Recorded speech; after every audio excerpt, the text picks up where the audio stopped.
Hello, this is our homework for February 23rd, 2016. Today is Tuesday, so this is the notes that you need to take tonight for homework and need to turn it in tomorrow. I'm going to check your notes, so it's an easy 100 as long as you have your notes completed. We're going to talk about exponential functions and the application of exponential functions.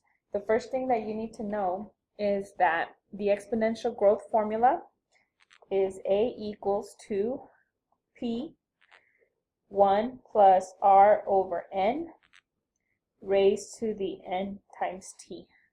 May not make a lot of sense right now because there's a lot of variables in there, but as we go through the examples, you'll start to see what the letters stand for. If it's decay, if you notice, everything's going to stay the same, except that instead of adding R over N, we're going to subtract R over N.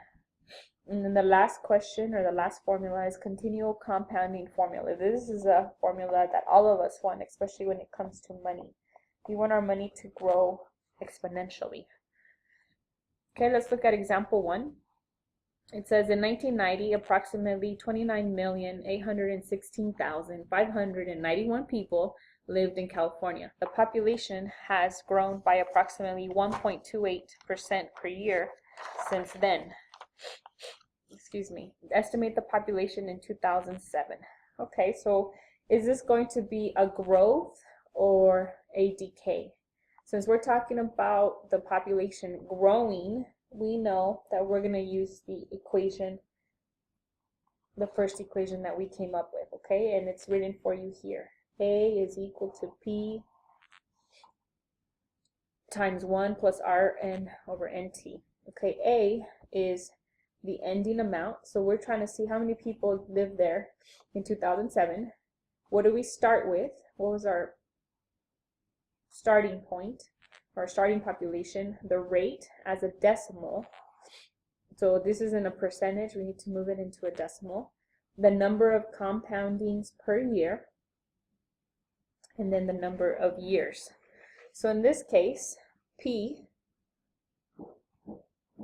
is going to be your initial amount.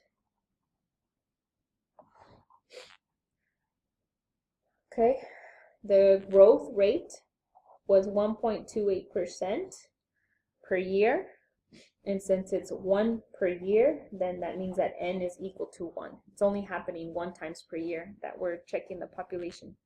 Okay, and then the time is equal to 2007 minus 1990. So we want to know how many years passed between 2007 and 1990. And that is 17 years. Okay, so if we take our formula, we know that A is equal to P. What is P? P is our starting amount, and our starting amount is 29,816,591 times 1 plus, what's our rate? Our rate as a percentage is 1.28%, but 1.28% is the same thing as moving my decimal over twice to the right. So it's really 0.0128 as a decimal. Raised to what power? The number of times, which is 1, times t, the number of years, which is 17. So this is your formula. You're going to use your calculator to calculate this. But if you simplify, you really have 1.0128 raised to the 17th power. And using your calculator, you're going to multiply these together. And you're going to get 37,013,552 people in 2007 in California. Okay, questions? When you do this in the calculator, I'm going to pull up the Desmos calculator. Hopefully our TI inspires. You're going to add a calculator page. And in that calculator page, you're going to put 29,816,591 times, parentheses, 1.0128, which is your rate, raised to the 17th power, or 17 years, which is 3.70136 e to the 7. 3.70136 e to the 7. So we're about to explain what e to the 7 means. E to the 7 means that I'm going to move my decimal over 7 times. So it goes 1, 2, 3, 4, 5, 6, 7. So if you were able to see all of the numbers, we're missing 2, but it went ahead and it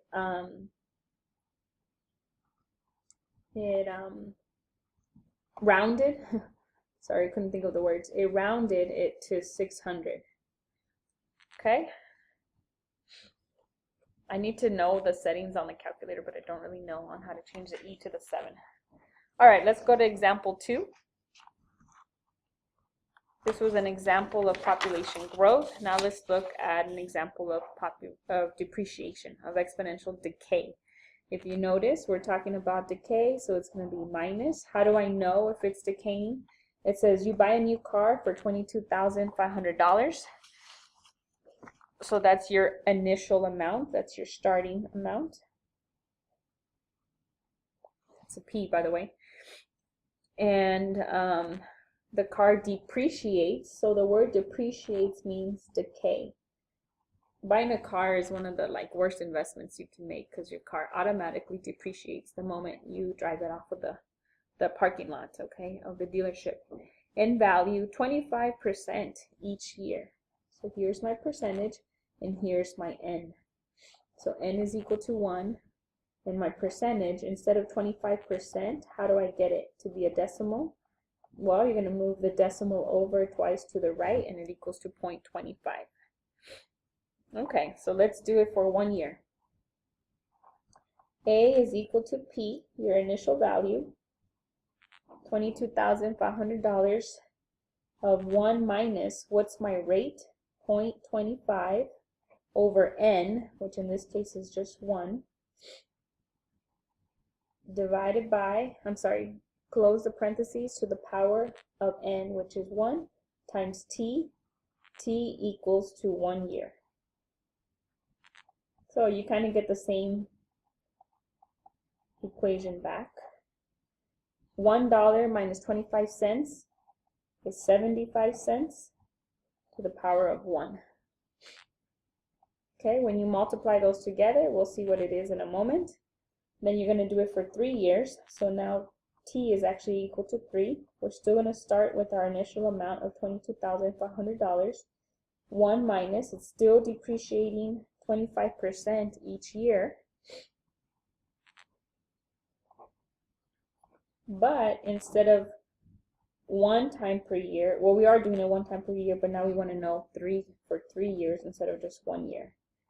So when you simplify the equation, is $22,500 times $1 minus 0.25 is 0.75 to the power of 3. Then we're going to see what that result is. Okay, and then we're going to do it 1 more time to see how much our car depreciates in 5 years. Very few people are able to pay off their car in 5 years. Okay, that's why they ask you 36, 48, 72 months. Okay, 1 minus 0.25 over 1, because that's the number of compoundings per year. We're only going to see the depreciation per year. And the number of years now, instead of being 3, it's now 5. So you have 22,500 times 0.75 raised to the power of 5. And let's see what those results are. Grab your calculator. Okay, I went ahead and used my calculator to calculate the first value of my function. I'm going to highlight it, copy it again, and change my 1 year to 3 years. And then I'm going to do it 1 more time, except change my 3 years to 5 years. So this is the value of the depreciation of your car each year. So in 1 year it depreciates to $16,000. The second year it depreciates to $9,000. The third year, and then the 5th year it depreciates to $5,000. So our car is depreciating in value by 25% each year. So that means it's worth 75% of its original value after each year. And as you can see, the depreciation is pretty drastic. Okay, let's go to example 3.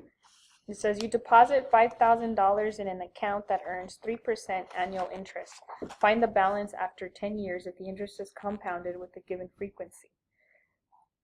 Okay, do we know our ending amount? I'm sorry, not our ending amount, our starting amount. Our starting amount is our P, and our starting amount in this case is $5,000. Okay, 1 plus the rate. The rate is 3% annual interest. Got to change the percentage into a decimal.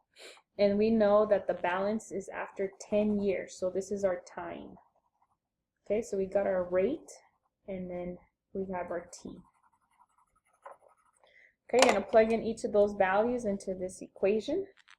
So for annually, we have $5,000, which is our initial amount, times 1 plus, this as a rate is 0.03 as a decimal,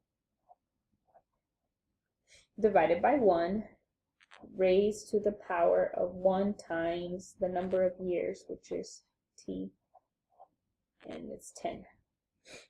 Okay, we're going to see what that is.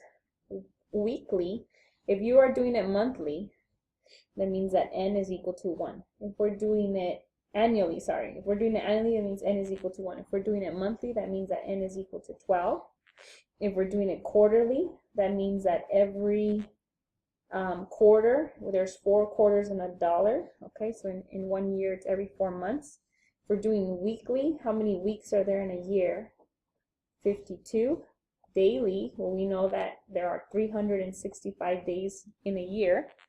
And then continuously is what this special property, which is called E. Okay, so you're going to use this to go A is equal to 5,000 times 1 plus 0.03 divided by 12 times per year, and 12 times per year times 10 years. Quarterly, $5,000 plus at a rate of 3% every 4 times per year, and every 4 times 10 years total. And then we're going to do weekly. Again, we start with $5,000. Our rate is 0.03% every week, which is 52 times per year times 10 years. Whew.